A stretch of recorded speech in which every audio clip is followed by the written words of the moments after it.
Fala, minha gente, tudo bem? Bora lá para mais um react de um conteúdo totalmente excelente, desta vez Iago Martins, novamente falando sobre marxismo cultural. Bora ver onde a gente vai parar.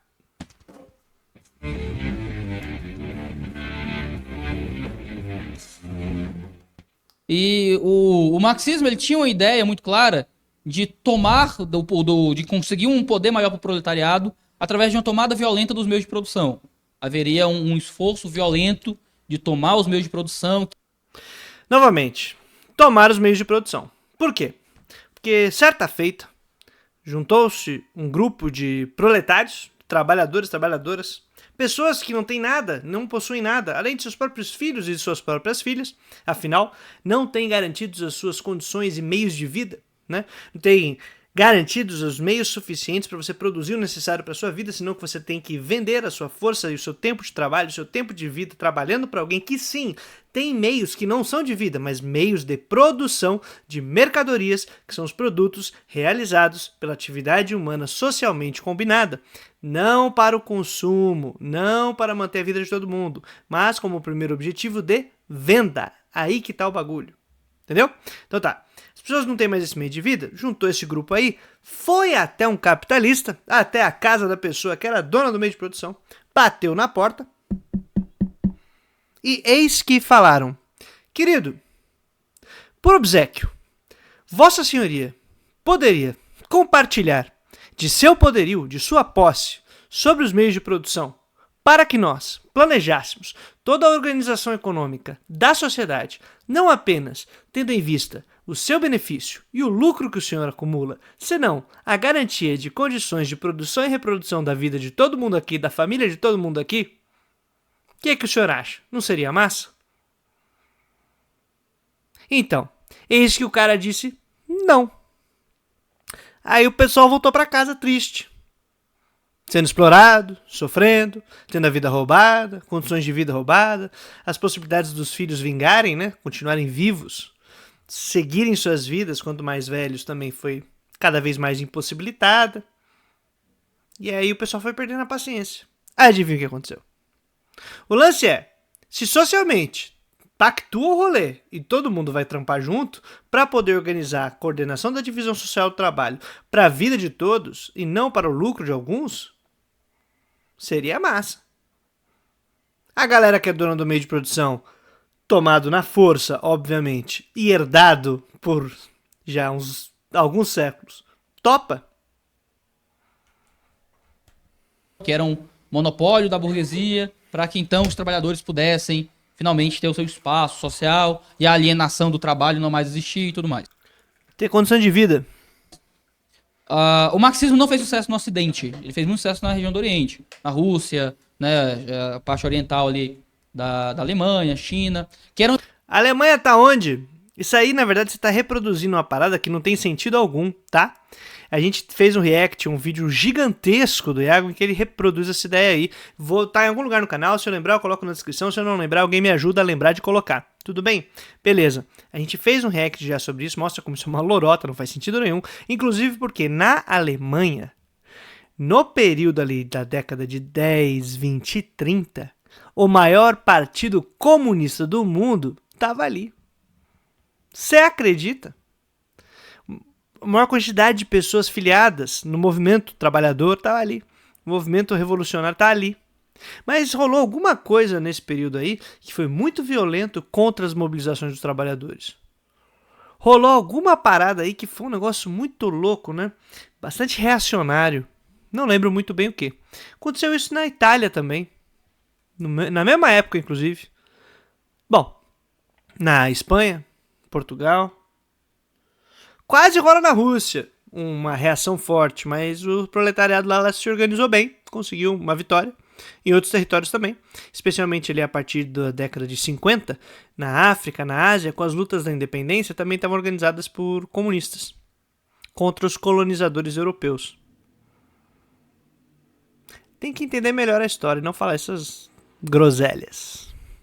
Ambientes que a democracia grega não era tão forte. Não havia uma tradição cristã e democrática muito forte. Em países... Claro.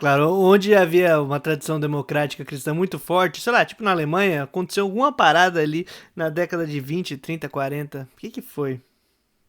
uma tradição cristã e democrática muito forte, o marxismo não fez tanto sucesso. O que aconteceu? Havia um intelectual italiano chamado Antonio Gramsci, que ele quis desenvolver uma tentativa de criar uma versão ocidentalizada da ideologia marxista. Não faz sentido o que você está falando. Gramsci está ali na década de 20 na Itália, né? Atuando, trabalhando, foi preso pelo fascismo e vai para o cárcere e está pensando na realidade italiana. Como combater o movimento fascista que sim está se apoderando das massas. É esse o problema dele. Tem nada de orientalizar ou não sei o quê. Inclusive porque até o momento que Gramsci está vivendo, ele está vivo e produzindo, só teve revolução na Rússia. Na China nem se sonhava ter essa revolução, porque ela só vai vir bem depois, inclusive, da morte do Gramsci. As outras revoluções no Oriente, onde aparentemente na sua teoria é onde surgiu, onde se deu bem o marxismo, só vai vir depois, meu lindo. Não é nem só anacronismo, não. É um assassinato histórico essa ideia aí. Não faz sentido, velho. Uma coisa bem diferente daquilo que Marx proporia. Marx propôs que a superestrutura, a moral, as relações sociais e tal, provém da infraestrutura, que era as relações trabalhistas, a economia e tal. Não. Gramsci propôs o oposto, de você ter as relações trabalhistas, a economia, como fruto das ideologias, do pensamento, da cultura, não é? Não. O grande lance é, minha gente, quando Marx utiliza a metáfora da casa, né, uma metáfora de casa, de estrutura, aquilo que está abaixo, que se você mexer, a casa cai, ou tem que ser transformada radicalmente, e outra coisa é o que se chama de superestrutura, que seria essa parte de cima, em que dá para você fazer reformas sem alterar essa base. O modo de produção ele é caracterizado por determinadas relações que não podem ser alteradas, porque se elas forem alteradas já é outro modo de produção. Essa é a estrutura. E aí, se você muda essa estrutura, necessariamente outras dinâmicas têm que ser alteradas, como aconteceu na história, forma de Estado, forma de família, regras do direito. Mas isso não significa que não haja mudanças que vão ocorrendo sem que haja transformação ali do modo de produção. Elas ocorrem. E você disputa onde? Em qualquer um desses espaços, seja na política, seja na religião.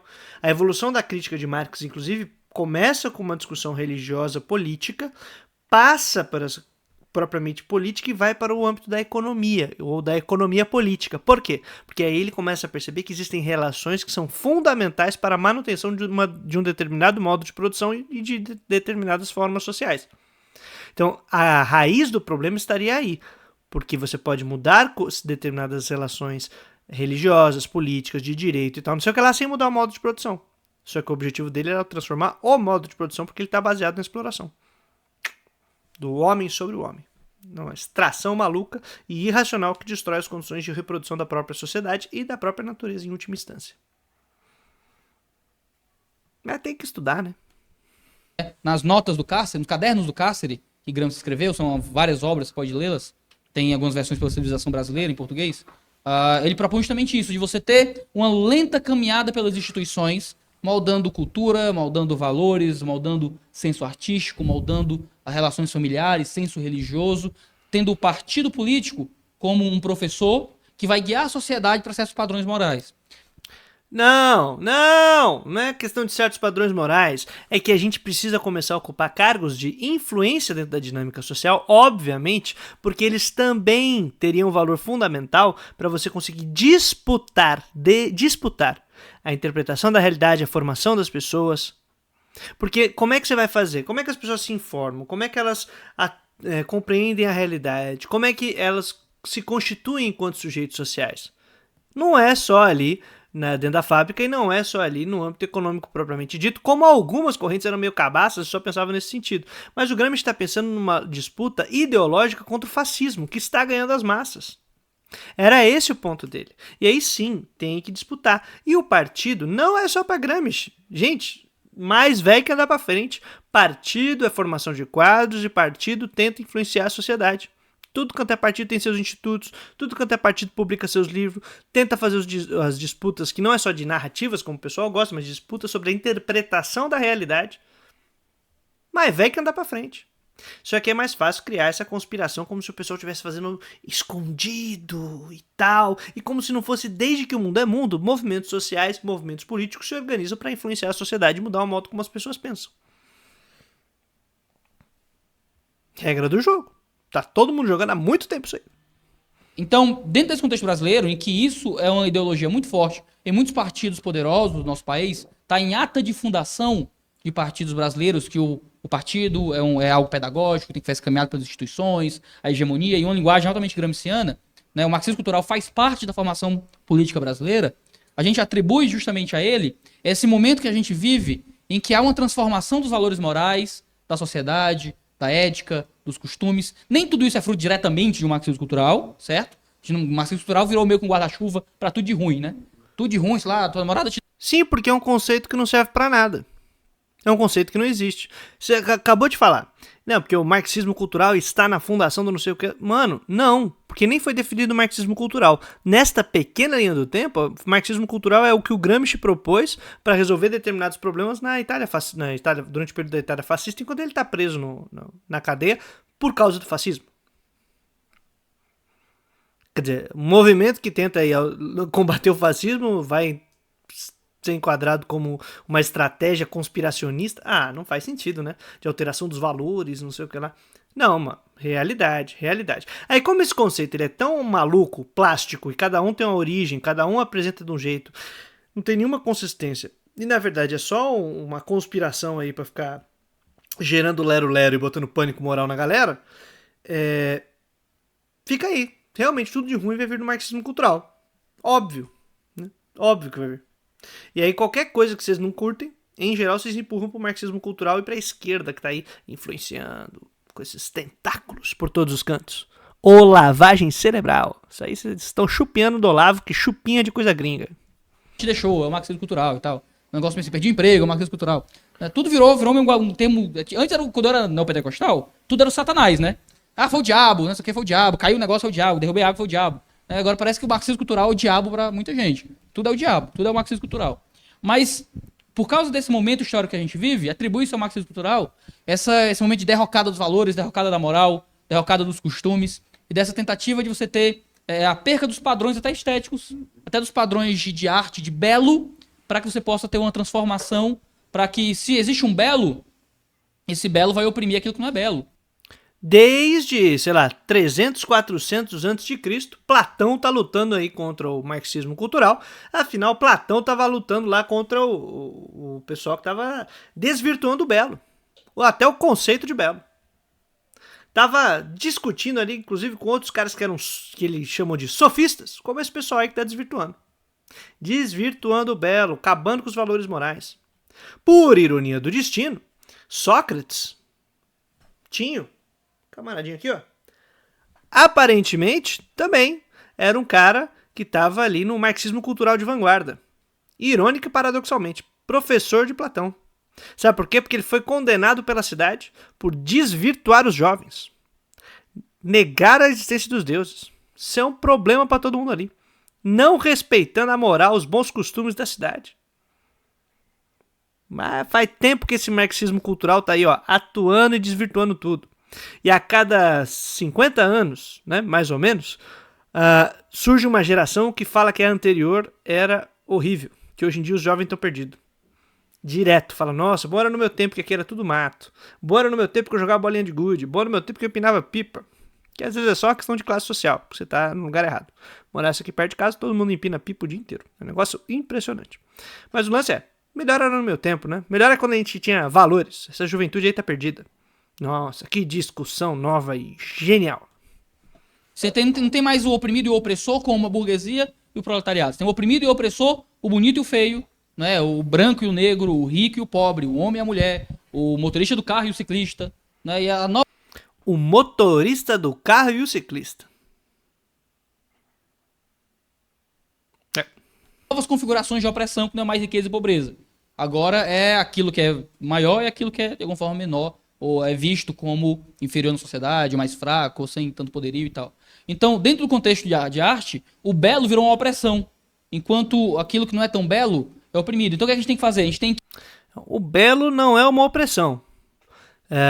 A gente sofre quando canta as músicas do Belo, obviamente. Muita gente já foi influenciado pelo pagode dos anos 90, como o Belo já cantou muito bem. O que acontece é que ele não é Belo, só tem o nome de Belo. E aí, se a gente faz uma reflexão crítica a partir da figura de Belo, a gente começa a ver que o Belo talvez não seja tão belo assim. Que transformar, modificar os nossos padrões de Belo para podermos vencer essa opressão eurocêntrica e tal. Então eu posso criar uma peça em que são várias pessoas nuas, uma de quatro perto da outra, sei lá, bulinando nos orifícios alheios, entendeu? E isso é uma peça que com dinheiro público rodou parte do país. E lá vamos para o pânico moral, fake news, Lei Rouanet, Lei Rouanet, a grande Lei Rouanet aí, incentivando a depravação, a destruição do Belo. E eu pensei que quem estava atrás do Belo era o Denilson, quando o Belo estava com a dívida com ele. Mas aparentemente já foi paga também. Entendeu?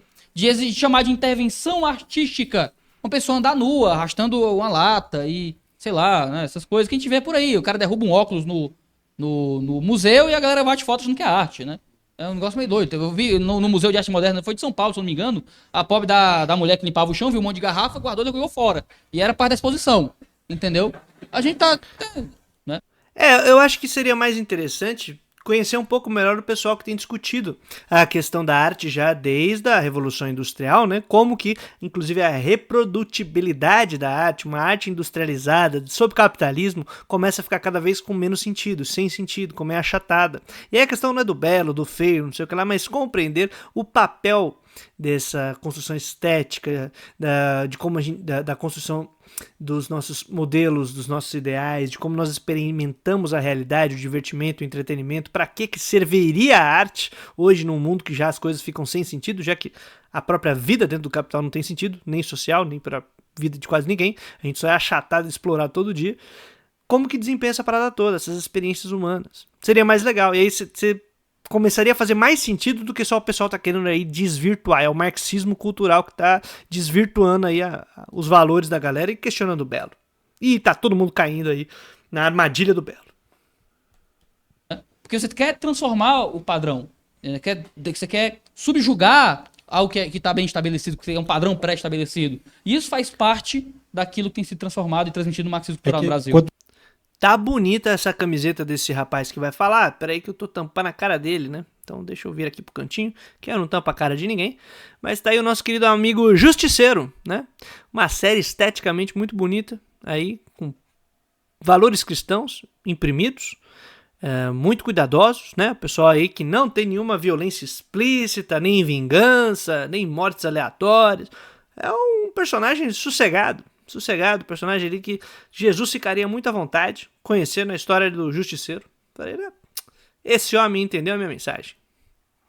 Valores cristãos, o belo, a arte, a moral. Quando tudo vira arte, nada também é arte no fim das contas. Porque... Pô, e além de tudo, o cara é filósofo. Se liga neste aprendizado. Quando tudo vira arte, nada é arte. Pega essa pio, pega essa informação, aprende aí essa sabedoria milenar. Eu tô assim impressionado com o quanto nós estamos aprendendo sobre marxismo cultural e agora sobre arte, teoria da arte. Você acaba esvaziando o próprio conceito de arte, né? Então você come, tudo é arte. É a mesma coisa que dizer nada é arte. E eu não tinha percebido que o vídeo já estava para acabar e de repente ele cortou aqui. Então vamos interrompendo essa fala com esse aprendizado profundo sobre teoria da arte moderna. Ficamos por aqui. Se tudo é arte, nada é arte. Esvaziou o conceito de arte. E eu pensei que o tema era marxismo cultural, mas fazer o quê? Se você curte esse tipo de conteúdo que a gente faz de maneira crítica, relativamente com um humor duvidoso, né? Nem sempre é muito interessante, mas combatendo desinformação, combatendo esse tipo de teoria paranoica, conspiratória, essas coisas que não tem sentido algum. Curte, comenta, divulga, dá uma força pra gente, dá uma olhadinha nos cursos que eu tô podendo ofertar aqui, inclusive pra me ajudar a pagar as contas, que a coisa não anda fácil por aqui nesse mundo não. De toda maneira, dá uma força também no Pix, se puder dar uma força, também tá aqui na descrição. E a gente segue compartilhando conteúdo, trazendo a boa nova todo dia útil.